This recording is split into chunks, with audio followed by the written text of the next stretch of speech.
Hello everyone. Selena Baca here, founder, host, lead educator with the American Crochet Association.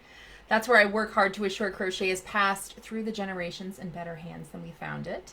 I'm excited to be here and host the Battenberg Bag Crochet Along for my friends at the I Like Crocheters community, for my friends at the American Crochet Association, and for my friends at We Crochet. So if you guys are watching live, come on over, say hey, say hello, tell me where you're viewing from. As long as I hear live, we're going to make this a great conversation. So today I'm going to be here to share some tips, some tricks, and just some general support to get you through part 2 of this crochet along. You guys can find all of the links for more details in the video description, so click on that after you watch this live. And that is including a fantastic, amazing giveaway from our friends at We Crochet. So definitely watch this video to the end. And then, like I said, click on the links in the video description for more details. So what you guys can do to follow along is sign up to get email notifications. I was really excited to get my email notification in my inbox this morning telling me that part 2 was up and ready.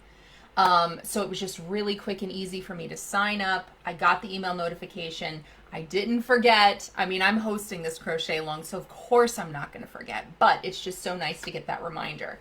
This crochet along is going to be sectioned out into parts. So by the end, every single part is going to release a little bit more about the pattern, and that way we can do it together. How fun is that? So getting those email notifications is going to be a really good way to keep in touch. Alternatively, you can just keep checking back to the crochet along page for those updates, because it's going to give you all the details about everything that I'm talking about and more. Okay, so today, again, I'm here to share some tips, tricks, and support to get you through part 2 of that crochet along. Find all of the links, all of the details in the video description, again, including that giveaway. Did you guys see that giveaway yet?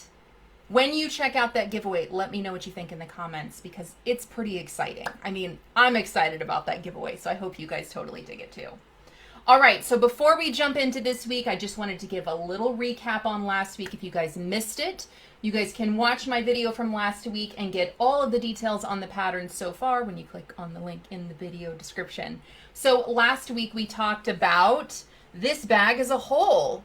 Like, this is a whole bag we're going to be making, everybody. I talked about what materials I used to make this. Of course, I used KnitPicks Dishie yarn from my friends at We Crochet. It is a fantastic cotton yarn. Cotton is one of my favorites to make things like bags with. It's very durable, it's very sturdy, but it's also so beautiful. And just the colors at We Crochet for the Dishie yarn line, exquisite. So I definitely used, as you guys can see, lots of different colors for this bag. And this bag is two-faced. What do I mean by that? I mean that it looks this way from this side and it looks that way from that side. So there's lots of different colors that I used for this. So I talked a little bit about choosing your best colors to make this as well. Okay, this week what we're going to talk about, because we've already prepped our materials, maybe we've already chosen our yarn colors. Maybe you're going to be using KnitPicks Dishie. Maybe you've chosen some kind of substitute. Hopefully you guys have enough information to know exactly how you're going to tackle this bag in terms of materials so far. However, if you still have any questions, I'm just a comment away. You guys can leave those comments, okay? And if you guys want more details on my tips and tricks for that, just let me know. I'm here to help. So today in part 2, hopefully you're going to, at the very least, be making your first granny squares for this. Now, have you guys ever crocheted a granny square before? Maybe, yes, no? Let me know in the comments. Maybe you're like, I've been crocheting granny squares my entire life. I got this. If that's the case, maybe this is just a fun way to take that classic granny square design and make something functional. What I love about granny squares is that they're so iconic. They're so recognizable. Everybody knows what a granny square is. It's like, we can see though. It's like, I see you. So what I love about turning something as classic like a granny square into a bag is that it really just makes it so modern and so fun and so chic. I mean, this is I haven't used this one yet because it's my beautiful sample for this crochet along, but I'm really excited to take this one to my farmer's market because I know everyone's just going to be like, wow, that's so cool. And I'm going to be like, thank you. So it's a showstopper, I think, to say the least. Okay. So again, maybe you've been making granny squares your whole life and you're just looking for something different to do with them. This is a fun option. Or maybe you've never crocheted a granny square before for whatever reason. Maybe you're one of the few who have not done that yet. If that's the case, I've got you. What I've done is I've written step-by-step instructions. So if you like to follow step-by-step instructions to complete something, you can find that. I've created that for you. I also have a video tutorial. So if you've never, ever made a granny square before and you just need that, visual, I just want to see you do it, I just need to see it done, I made a video tutorial that follows my instructions exactly. And that way you can make all the rounds of this granny square so that it is square. Because sometimes it's hard to make things that, sometimes it's hard to make things. So if you've struggled with granny squares for any reason, hopefully these resources will help. So some tips for you guys, all right? So if you've been crocheting granny squares forever and you're like, I got this, maybe these tips will help you too. I'm not sure, but maybe you're looking at this and you're looking at these squares, you're looking at all these motifs, you're looking at the colors, and maybe it feels a little intimidating. I totally hear you. Sometimes whenever it comes to making separate things and joining them together, honestly, sometimes, my heart kind of like, oh, it twinges just a little bit. Oh, the workload.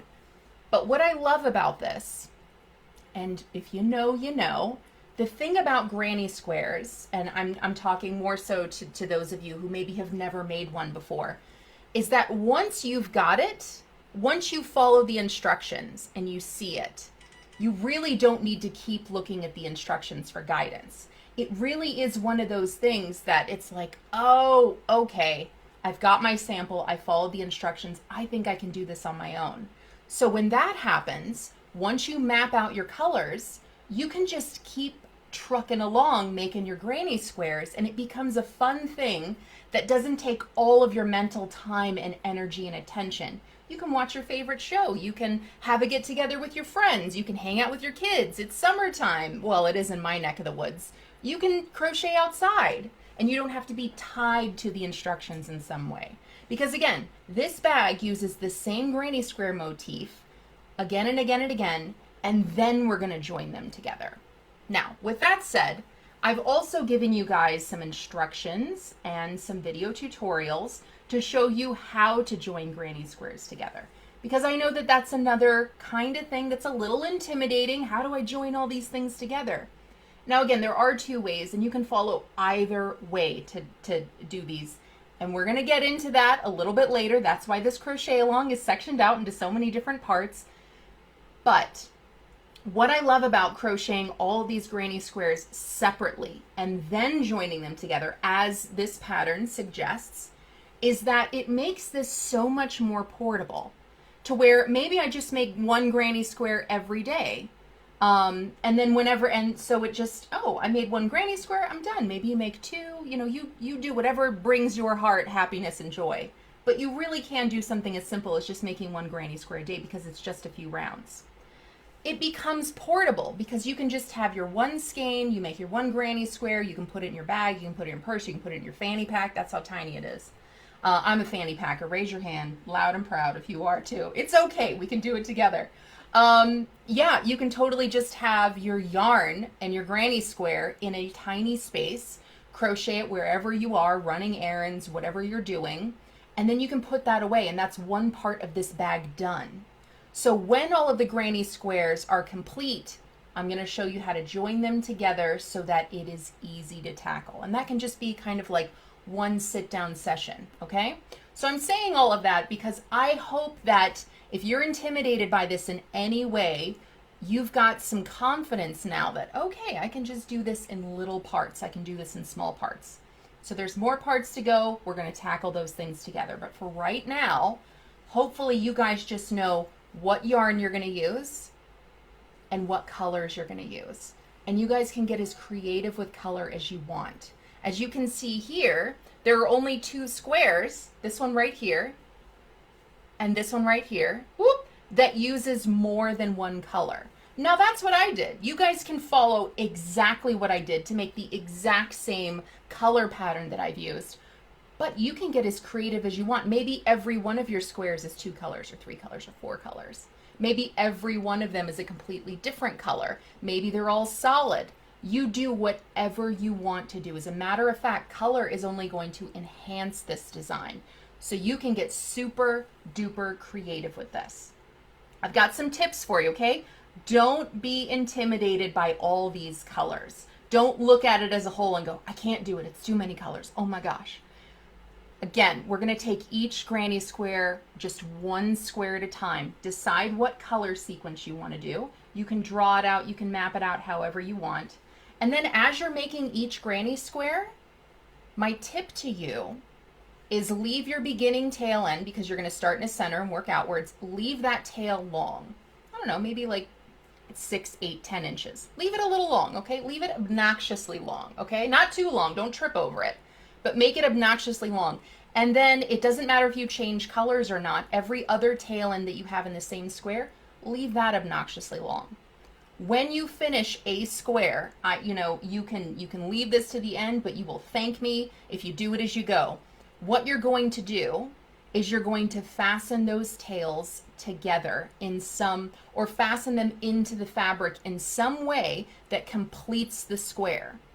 Now, don't be afraid to use color because of those ends. Use those ends to your advantage. And when they're long enough, you can weave them together, then knot them, then sew them in.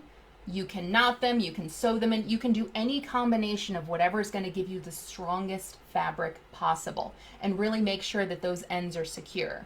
And the best way to do that is to make sure your ends are long enough.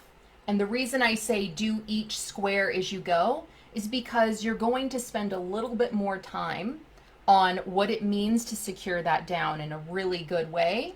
And then you're more likely to do that for every single square. So it's not going to be like, I'm going to do it later. You know what? I'm never going to do it. You're going to have a finished bag whenever you're finished. So that feels really good. So definitely do that. All right, guys, those are all of the tips and tricks I wanted to share with you for part 2 of this crochet along. Hopefully you guys are getting started.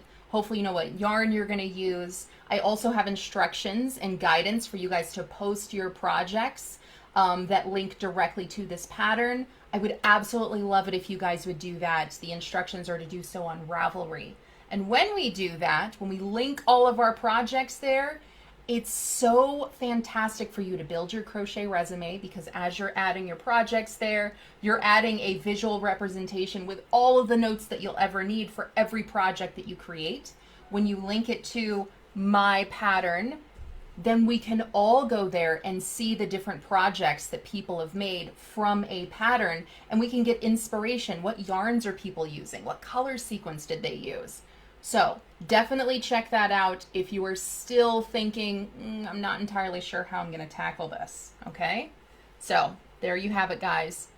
Thank you so much for following this crochet along. The floor is open for questions. I see you guys are here. All right. And it looks like Mariah is here. She's not afraid to say hello from Montreal. Hello, Mariah.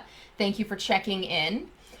Again, questions, comments, anything like that, go on ahead and post it as soon as you have it.